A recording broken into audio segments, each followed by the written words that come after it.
Mr. President, in a separate place of the record, I'd like to make the following statement.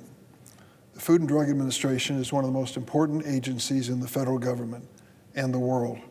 Every day, the FDA makes life and death decisions, whether to approve a new cancer drug, initiate a recall of contaminated food, or keep deadly tobacco products out of the hands of our children. This agency, the Food and Drug Administration, oversees 20% of the entire American economy, nearly $3 trillion in product and services, on a budget, the FDA budget, of $6 billion annually. Yesterday, I met with President Trump's FDA nominee, Dr. Marty Makary. It was a good discussion. There are areas where I imagine we would be able to work together, such as promoting healthy food or addressing deceptive direct-to-consumer prescription drug advertisements you see everywhere on television. These commercials overstate the benefit about the latest wonder drugs, rattling off side effects so quickly you can hardly hear them, but always keeping you in the dark about one crucial element on each one of these drugs. How much does it cost? My bill, which I introduced with Senator Grassley, Republican of Iowa, would end Big Pharma's secrecy and require these ads to show a price tag. Just that simple. They declare the price and they advertise it. I appreciated Dr. Makary's comments that a medication can give a patient false hope if it's not affordable.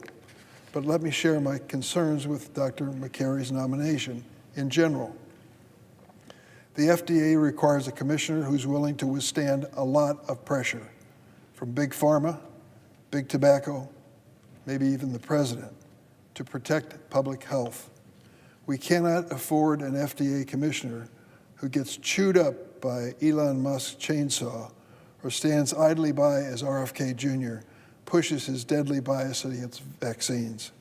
To safeguard and regulate the food we eat and the drugs we use, we need a leader of the Food and Drug Administration with the courage to say no. Cigarettes are responsible for more than 480,000 deaths each year. They were responsible for my father's death. So when I came to Congress, I vowed to fight this entity. While we have succeeded in reducing youth smoking rates, anyone who thought big tobacco would disappear was mistaken.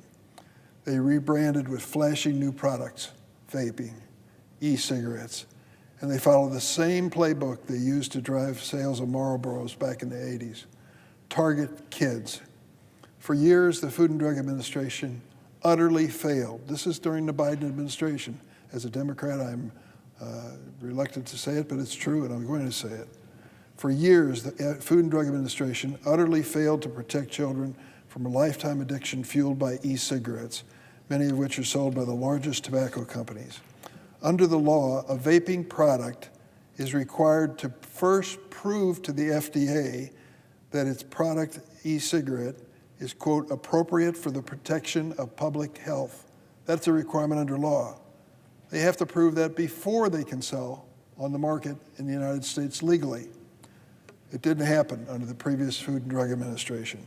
Instead, thousands of dangerous, highly addictive e-cigarettes illegally flooded the market without FDA review, hooking a generation of kids. By law, FDA is required to remove all unauthorized tobacco products from the market. In fact, it could do so today. So the question is, will the new president's FDA nominee follow the science and the law to protect our kids? Or will he align with the tobacco corporations that peddle this poison? At the same time, President Trump and Elon Musk have fired thousands of federal health workers. Before you run off celebrating efficiency, let me tell you who was terminated. 120 cancer researchers at the National Institutes of Health who are running clinical trials for new cures. Disease detectives at the Centers for Disease Control who help identify and respond to outbreaks of new virus. Does that sound like efficiency to you? To tell these cancer researchers we don't need them any further, any longer? At the FDA, those fired include inspectors of drug manufacturing plants, regulators in charge of recalling faulty medical devices, and those monitoring the safety of infant formula. For goodness sakes, we have a measles outbreak in Texas that has killed 2 and sickened 220 people, mostly unvaccinated children. It is the worst measles outbreak in a generation in America. Instead of encouraging vaccinations to save these kids, Secretary Kennedy diminished their significance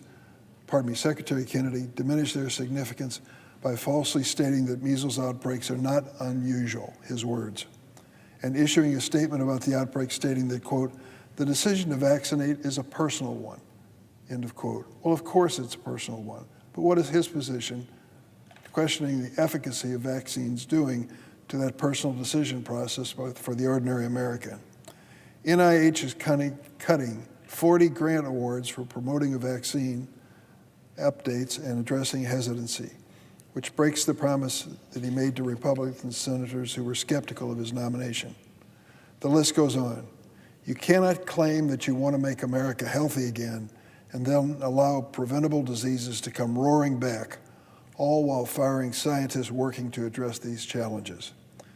Will Dr. McCary stand up to Mr. Kennedy and encourage parents to vaccinate their kids?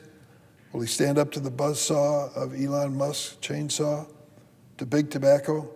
I hope that he will.